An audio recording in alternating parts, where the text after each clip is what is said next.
Tonight, we're talking about locking race holsters. We're talking about the Ultimate Ghost Evo and the Ghost The 1S. Are you ready? Stand by.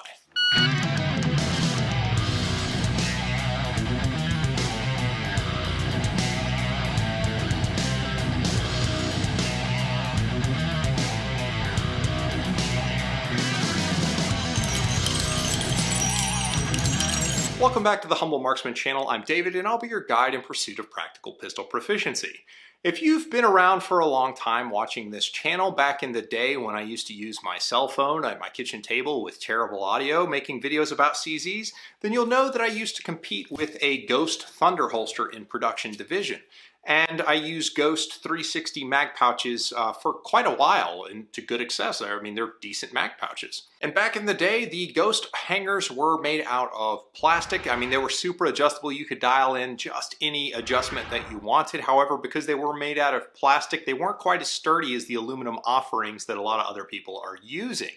So the hangers were kind of the weak link, if you will. Well, recently Ghost has updated all of their hangers so that they are rock solid aluminum, as good as anything else going out there. In fact, pretty awesome. And so that's what's on offer, and that's why they updated the names of the 1S and the Ultimate Ghost Evo, which I'm going to call the 1 and the Ghost holster from now on. And so that's what we're talking about here today. So I'll give you a review of my experience with these holsters, as well as kind of a quick tips on what the different adjustments of it are. Some of you who maybe don't shoot competitively may be looking at a skeletonized holster like, why on earth would you want one of those things? If you look at the Bull SAS2 Ultimate Racer, guys, if something's called Ultimate, you have to use the Macho Man Randy Savage voice when you say it. It's just like the third rule of marketing. It's science. The Ultimate Racer is a very long muzzled gun. If I had a traditional holster body that required me to clear the entire holster before I can turn and present the target,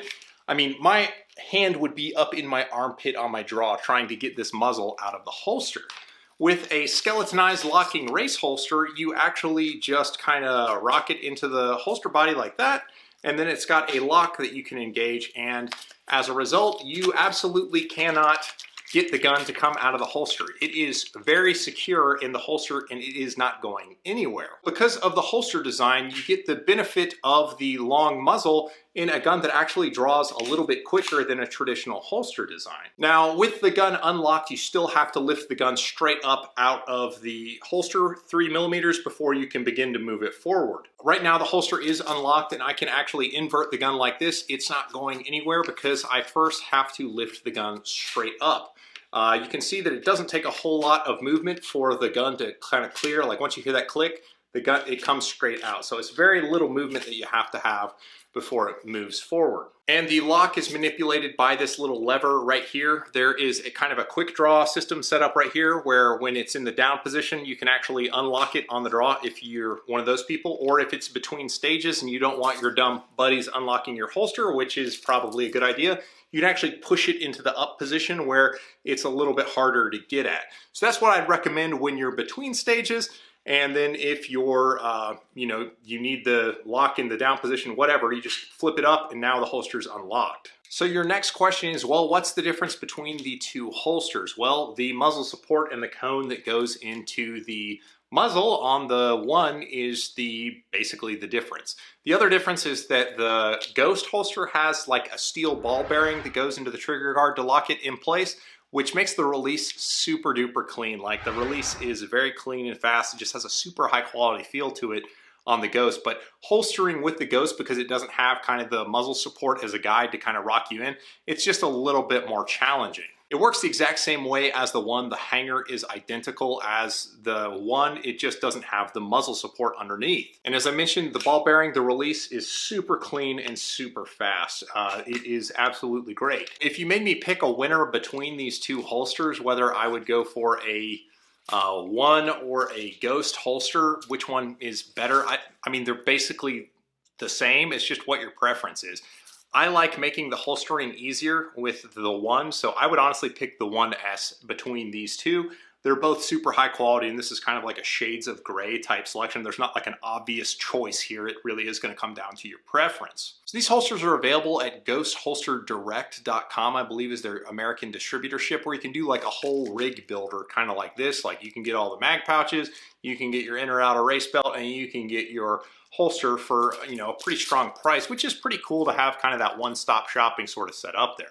So you can check that out. As far as complaints about the actual rigs themselves are concerned, I really don't have complaints about the holsters. I think the holsters do great. There's two kind of like minor gripes, I guess it was what you'd call them. And that is that Ghost is an Italian company, and the instructions that come with the holster are written by people who speak Italian and not English. And as a result, if you rely on the instructions, which we're going to go through how to mount it on the belt here and adjust it, the holster itself sets the gun up kind of comfortably inside the limit of what's allowed in USPSA or IPSC.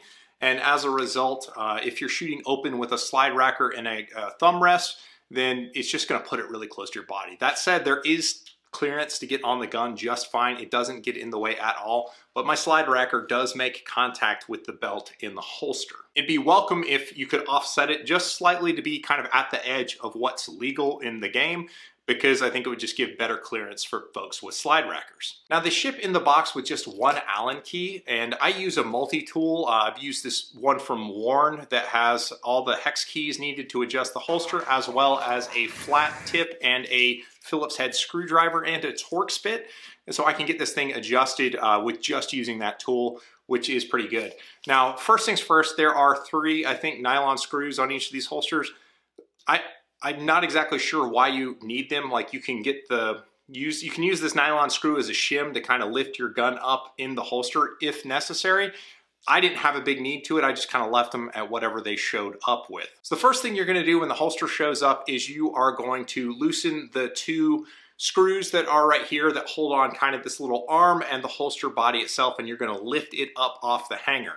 You're then going to loosen all 4 of the bolts that hold the holster onto the belt as much as you can and slide them loosely onto where you think you want them on your belt. Don't tighten them down yet because you're going to want to be able to slide them around and adjust it. Next, you're going to back out the 2 screws that hold the holster body itself onto the little hanger arm. You're going to put a drop of blue Loctite on those screws. Now with both of these holsters, these 2 screws started backing out when I was dry firing with the gun because they're not Loctited at the factory. By Loctiting them myself, the holsters have performed super reliably, and there's like 0 wiggle on the hanger just like you want. So if you got some blue Loctite, and odds are if you're shooting an open gun you do, Loctite those 2 bolts and you will be good to go. Next, you're going to loosen the screw that is in the thigh pad, and that's going to allow you to adjust the thigh pad for position how you want to and get it into position, as well as change the cant of the holster. Now, obviously, because this is practical shooting, you're going to want a little bit of a speed cant as you see here, and you're going to put the arm back down into this little thing, and you're going to cinch it down to where the grip of the gun just clears the top of your belt, and that's going to be pretty much optimized right there. With the gun at your side, kind of force it around to get it roughly dialed in, and then lock everything down with your Allen keys, and you will be good to go. The whole process of getting this mounted on the belt takes about as long as mounting a production style holster on the gun. It really doesn't take long. So it's a pretty awesome holster setup. I appreciate the folks at Ghost for sending this to me. I appreciate you guys watching it. YouTube thinks you'll enjoy this video here, and I've picked this one for you. As always, remember to like the video. I appreciate you guys. I'll catch you on the next one. Thanks, guys.